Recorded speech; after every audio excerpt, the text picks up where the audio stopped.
Hay momentos en la historia de la música que dividen el tiempo en dos, un antes y un después. Momentos donde el arte rompe todas las reglas establecidas y crea sus propias leyes. Momentos que nacen del talento, sí, pero también de la valentía, de la rebeldía, de esa locura necesaria para decir no, cuando todo el mundo te dice imposible. Lo que vas a escuchar hoy no es solo la historia de una canción. Es la historia de 4 hombres que se negaron a aceptar los límites, que apostaron todo, que arriesgaron su carrera y que crearon, sin saberlo, una de las obras maestras más revolucionarias en la historia del rock. Esta es la historia de Bohemian Rhapsody, la canción que salvó a Queen, la canción que cerró la boca a todos los que dudaron, la canción que cambió para siempre lo que significaba hacer música. Si amas las historias reales detrás de las leyendas del rock, quédate hasta el final, porque lo que descubrirás te va a dejar sin palabras. Dale like si eres fan de Queen y suscríbete al canal para más historias épicas de la música que marcó nuestras vidas. Retrocedamos en el tiempo. Año 1970. Londres es una ciudad vibrante, caótica, llena de arte, contracultura y sueños imposibles. En ese escenario, un joven de origen parsi llamado Farrokh Bulsara, mejor conocido como Freddie Mercury, estudiaba diseño gráfico mientras sus ojos brillaban con una visión que nadie más podía ver todavía. Era un soñador empedernido, un tipo carismático, elegante y profundamente excéntrico.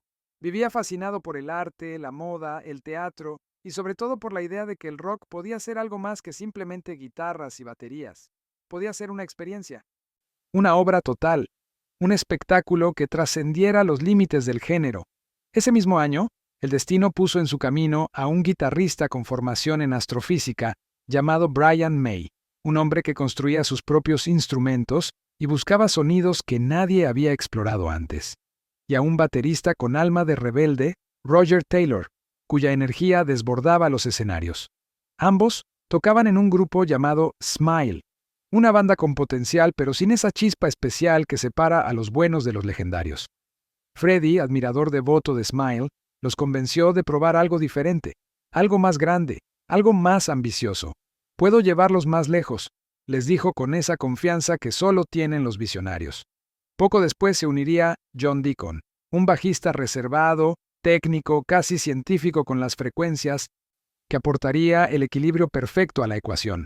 Así, en esa combinación mágica de talento, ego, ambición y química, nació Queen.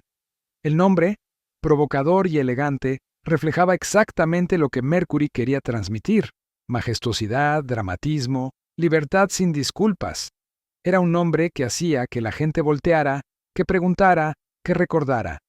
Y eso era exactamente el punto. Pero como toda gran historia, el comienzo fue difícil. Brutalmente difícil.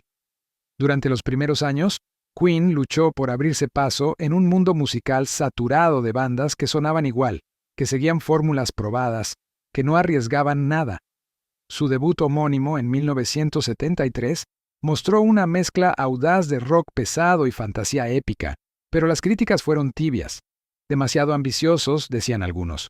Pretenciosos, escribían otros. La industria no sabía qué hacer con ellos. El segundo álbum, Queen II, exploró un sonido más oscuro, casi teatral, con armonías vocales imposibles y letras que hablaban de mundos místicos y oscuros. Fue un paso adelante artístico significativo, pero seguían sin conseguir el éxito masivo que necesitaban para sobrevivir. Las dudas comenzaron a aparecer. ¿Estaban en el camino correcto? ¿Deberían hacer su música más comercial, más accesible, más normal? Freddie Mercury jamás aceptó esa posibilidad. En 1974 lanzaron Sheer Heart Attack, donde empezaron a definir con mayor claridad su identidad sonora. Riffs contagiosos, voces múltiples superpuestas como catedrales de sonido y un aura de grandeza épica que ya los diferenciaba del resto. Canciones como Killer Queen los pusieron finalmente en el mapa musical. Por primera vez, los medios comenzaron a hablar de ellos como una banda distinta, arriesgada, ambiciosa.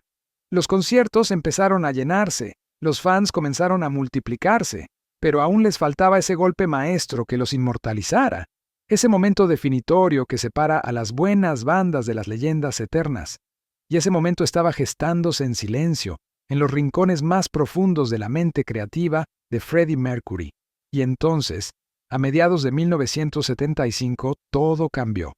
Todo. Freddie Mercury había estado trabajando en una idea desde hacía años, una obsesión más bien, una canción que mezclara varias secciones musicales completamente diferentes, casi como una mini ópera comprimida en unos minutos. Una pieza que rompiera todas las reglas sagradas del rock, que desafiara las estructuras, que ignorara las convenciones, que dijera al diablo con lo que se supone que debe ser una canción. Nadie sabía de dónde venía exactamente esa inspiración. Algunos decían que era una especie de ópera rock autobiográfica sobre la culpa y la redención personal. Otros especulaban que era simplemente un collage de ideas musicales que Mercury había ido acumulando desde su adolescencia, fragmentos de melodías que lo perseguían en sueños. El propio Freddie nunca dio una explicación definitiva, y eso era parte de la magia. El misterio alimentaba la leyenda. Lo cierto es que en su mente existía una estructura muy clara, casi arquitectónica. Una introducción suave al piano que te atrapara desde el primer segundo, una balada emotiva que te rompiera el corazón, una sección operática completamente delirante que te sacara de la realidad, un solo de guitarra poderoso que te hiciera sentir invencible y un cierre apocalíptico que lo destruyera todo. Una locura maravillosa, una locura necesaria. Cuando Freddie presentó la idea completa al resto de la banda, hubo un largo silencio. Brian May, Roger Taylor y John Deacon sabían que estaban ante algo absolutamente inusual. Pero también sabían que era un desafío técnico monumental. ¿Cómo grabar una canción así en una época en la que ni siquiera existían las herramientas digitales que hoy facilitan el proceso? ¿Cómo lograr ese sonido masivo, esa densidad, esa complejidad sin los recursos tecnológicos modernos? Sin embargo, si algo caracterizaba a Queen, era su determinación obstinada. Y si Freddie creía que se podía hacer, ellos lo intentarían. Porque eso es lo que hacen los verdaderos artistas. Intentan lo imposible. El resultado sería una de las grabaciones más ambiciosas, complejas y revolucionarias en la historia del rock. El proceso de grabación fue épico, legendario, casi insano.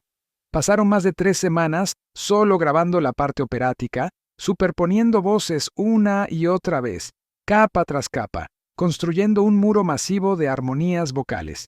Freddie, Brian y Roger grabaron literalmente cientos de pistas vocales, creando ese sonido coral tan inconfundible que parecía provenir de un coro de ángeles y demonios cantando simultáneamente. A veces el calor del estudio era insoportable. Las cintas magnéticas se recalentaban por el uso excesivo. El ingeniero de sonido, Roy Thomas Baker, se desesperaba tratando de mantener la calidad mientras la cinta se volvía cada vez más transparente por la cantidad de sobregrabaciones. Estaban llevando la tecnología analógica de la época hasta sus límites absolutos, pero la banda seguía, implacable, obsesionada, cada nota, cada grito vocal, cada armonía era colocada con precisión quirúrgica. No había improvisación casual aquí. Cada elemento tenía su razón de ser, su propósito específico en la arquitectura total de la canción. Era como construir una catedral, piedra por piedra, sabiendo exactamente dónde iría cada elemento. No había vuelta atrás. Queen estaba creando algo que nadie había hecho antes, y lo sabían. Podían sentirlo en el aire del estudio. Esta era su oportunidad, su momento, su declaración al mundo. Y cuando la canción estuvo finalmente terminada, había una sensación extraña en el ambiente, asombro mezclado con miedo, porque nadie sabía realmente qué pasaría cuando el mundo escuchara esto. La duración final. Casi 6 minutos. Una eternidad absoluta para los estándares comerciales de la radio en los años 70. Las discográficas se horrorizaron. Los ejecutivos insistían categóricamente en que era demasiado larga, imposible de poner en las emisoras comerciales. Hay que cortarla, dijeron. Hay que editarla. Hay que hacerla más accesible. Freddie Mercury, con esa mezcla de elegancia y firmeza que lo caracterizaba, respondió con calma, «No la cortamos», y agregó algo que se volvería legendario. «Si no la pasan completa, no la pasen». Y no la cortaron. Ni un segundo. Cuando Bohemian Rhapsody fue lanzada en octubre de 1975, nadie sabía qué esperar. Ni la banda, ni la disquera, ni los críticos. Era territorio completamente desconocido. La radio BBC se negó inicialmente a ponerla completa. Demasiado larga, insistían los programadores. Los oyentes cambiarán de estación. Pero entonces sucedió algo inesperado, algo hermoso. Los oyentes la pedían una y otra vez. Llamaban a las estaciones, enviaban cartas, exigían escucharla completa. El público la entendió incluso antes que los críticos profesionales. No necesitaban explicaciones académicas ni análisis musicológicos. Simplemente la sentían. Era extravagante, extraña, hipnótica, hermosa, poderosa. Era algo completamente nuevo que conectaba con algo muy antiguo dentro de las personas. Y en cuestión de semanas, Bohemian Rhapsody escaló hasta el número 1 en las listas del Reino Unido, donde permaneció durante 9 semanas consecutivas. 9 semanas de dominio absoluto. Había nacido una leyenda. Pero lo más increíble, lo más revolucionario, aún estaba por venir. El videoclip de Bohemian Rhapsody, grabado en apenas 4 horas por una fracción microscópica del presupuesto habitual de la época, fue absolutamente revolucionario. Por primera vez en la historia, una banda utilizaba un video no como simple promoción visual, sino como parte esencial e integral de la obra artística total. Esa imagen icónica de los 4 rostros de Queen iluminados desde abajo, creando sombras dramáticas que los hacían parecer figuras míticas, fue inspirada directamente en la portada del álbum Queen The Songs. Se convirtió instantáneamente en un símbolo eterno del rock, una imagen que trascendería décadas.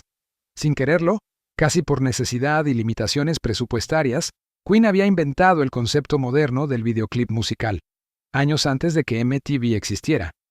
Años antes de que la industria entendiera el poder de la imagen combinada con la música. Ellos ya lo habían hecho. El éxito fue tan abrumador que el álbum A Night at the Opera se convirtió en un fenómeno mundial absoluto. Críticos que antes los habían subestimado, que los habían llamado pretenciosos o exagerados, ahora los consideraban visionarios geniales. El disco incluía también joyas como otras canciones memorables, pero Bohemian Rhapsody eclipsó todo. Era una obra maestra total. Rock, ópera, teatro y emoción pura condensados en una sola pieza musical.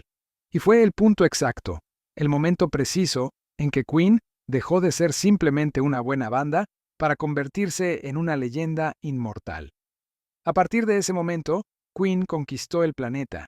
No hay otra manera de describirlo. Cada concierto se transformó en un espectáculo visual y sonoro sin precedentes. Freddie Mercury se convirtió en un icono absoluto de estilo, un showman incomparable que dominaba escenarios masivos con la misma facilidad con que otros respiraban. Brian May, con su guitarra artesanal Red Special, creaba sonidos que parecían provenir de dimensiones desconocidas. Roger Taylor aportaba esa energía salvaje e incontrolable, y John Deacon, con su bajo preciso y matemático, mantenía el equilibrio perfecto en medio del caos controlado. El público no solo escuchaba su música, la vivía, la sentía en cada célula de su cuerpo. Canciones posteriores nacieron bajo esa misma filosofía audaz. Unir a miles, a millones de personas bajo un mismo coro, bajo una misma emoción colectiva. Queen ya no solo hacía rock. Había creado un lenguaje universal que trascendía idiomas, culturas, fronteras. Sin embargo, como toda gran historia épica, también hubo conflictos internos. El éxito masivo trajo tensiones dentro de la banda, giras interminables que agotaban cuerpos y mentes, presión constante de la industria. Pero la banda se mantuvo unida, impulsada por algo más grande que el dinero o la fama. El deseo profundo de dejar huella en la historia, de crear algo que perdurara más allá de sus propias vidas. Y lo consiguieron, con creces. En 1985, Queen se presentó en el Live Aid, el concierto benéfico más grande de la historia hasta ese momento, frente a más de 70,000 personas en el estadio de Wembley y más de 1,000 millones viendo desde sus hogares alrededor del mundo. Fue un momento absolutamente histórico. Freddie Mercury, vestido completamente de blanco, dominó ese escenario con una energía que parecía casi sobrenatural. Cuando el público entero respondió a su improvisado intercambio vocal, cuando 70,000 personas lo seguían nota por nota, grito por grito, quedó absolutamente claro para todos que estaban presenciando algo irrepetible, algo mágico. Ese día no solo tocaron música, conectaron con el alma colectiva del planeta, Y cuando interpretaron Bohemian Rhapsody en ese escenario masivo, el estadio entero cantó cada palabra, cada nota, cada silencio. Era el regreso triunfal de la canción que los había llevado a la cima. Y ese momento selló definitivamente su lugar como una de las mejores bandas de todos los tiempos. Muchos consideran que esos 20 minutos de Queen en Live Aid fueron la mejor actuación en vivo en la historia del rock. Y es difícil argumentar lo contrario, pero la historia también tuvo sombras profundas, sombras dolorosas.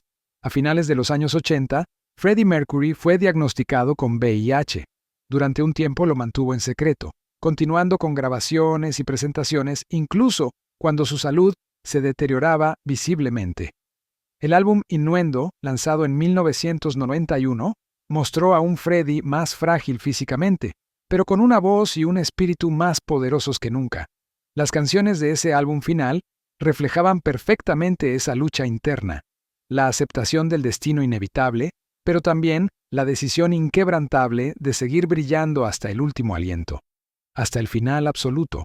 Poco después del lanzamiento, el 24 de noviembre de 1991, Freddie Mercury falleció en Londres. Tenía apenas 45 años. El mundo entero quedó en silencio. Millones de personas lloraron, era el fin de una era dorada, pero la historia de Queen, la historia de Bohemian Rhapsody, no terminó ahí. Bohemian Rhapsody volvió a las listas musicales tras la muerte de Freddie, alcanzando nuevamente el número 1. Se convirtió en la primera canción en la historia del Reino Unido en alcanzar el número 1 en 2 décadas completamente distintas, los 70 y los 90, un récord que parecía imposible. Décadas después, el éxito masivo de la película biográfica Bohemian Rhapsody en 2018 revivió el mito para generaciones completamente nuevas que no habían vivido la era original de Queen. Jóvenes que nacieron décadas después de la muerte de Freddie descubrieron la magia, y la sintieron con la misma intensidad que sus padres y abuelos. Eso demuestra algo fundamental. Bohemian Rhapsody no es solo una canción exitosa, es un fenómeno cultural atemporal, una obra de arte que trasciende épocas, generaciones, modas musicales. Lo que empezó como una idea arriesgada en la cabeza de un joven soñador se transformó en un símbolo eterno de creatividad, valentía y autenticidad. Hoy, Bohemian Rhapsody no es simplemente una canción que suena en la radio, es una experiencia colectiva, un himno al poder de ser diferente, una prueba viviente de que romper las reglas puede crear algo inmortal. Queen demostró al mundo que el rock podía ser teatral, sofisticado, operático y emocionalmente devastador sin perder ni un ápice de su fuerza bruta. Y lo más importante, enseñaron a millones de personas que la autenticidad, no la fórmula comercial, es la verdadera clave del éxito duradero. Cada vez que suena ese piano inicial, ese acorde que todos reconocemos instantáneamente, millones de personas alrededor del mundo sienten algo que es difícil de poner en palabras: nostalgia, alegría, melancolía, asombro, emoción pura. Porque en esos 6 minutos mágicos, Queen nos recordó algo fundamental. El arte no tiene límites cuando tienes el valor de romperlos todos. Freddie Mercury se fue físicamente hace más de 3 décadas, pero su voz sigue resonando con la misma potencia. Brian May, Roger Taylor y John Deacon escribieron juntos una de las páginas más brillantes en toda la historia de la música popular. Y Bohemian Rhapsody fue el punto de no retorno, la canción que los convirtió, sin ninguna discusión posible, en leyendas eternas del rock. La canción que salvó a Queen, la canción que cerró la boca a todos los que dudaron. La canción que cambió para siempre las reglas del juego. Y mientras haya personas en este planeta que sientan, que amen, que sueñen, Bohemian Rhapsody seguirá sonando, seguirá emocionando, seguirá siendo inmortal. Porque las verdaderas obras maestras no mueren, solo esperan ser redescubiertas por cada nueva generación. Si este viaje por la historia de Queen te emocionó tanto como a mí, dale like a este video, suscríbete al canal y compártelo con alguien que ame la música de verdad. Y déjame en los comentarios, ¿cuál es tu recuerdo favorito asociado a Bohemian Rhapsody? Quiero leer tus historias. Nos vemos en el próximo video. Y recuerda, la música que trasciende nunca muere.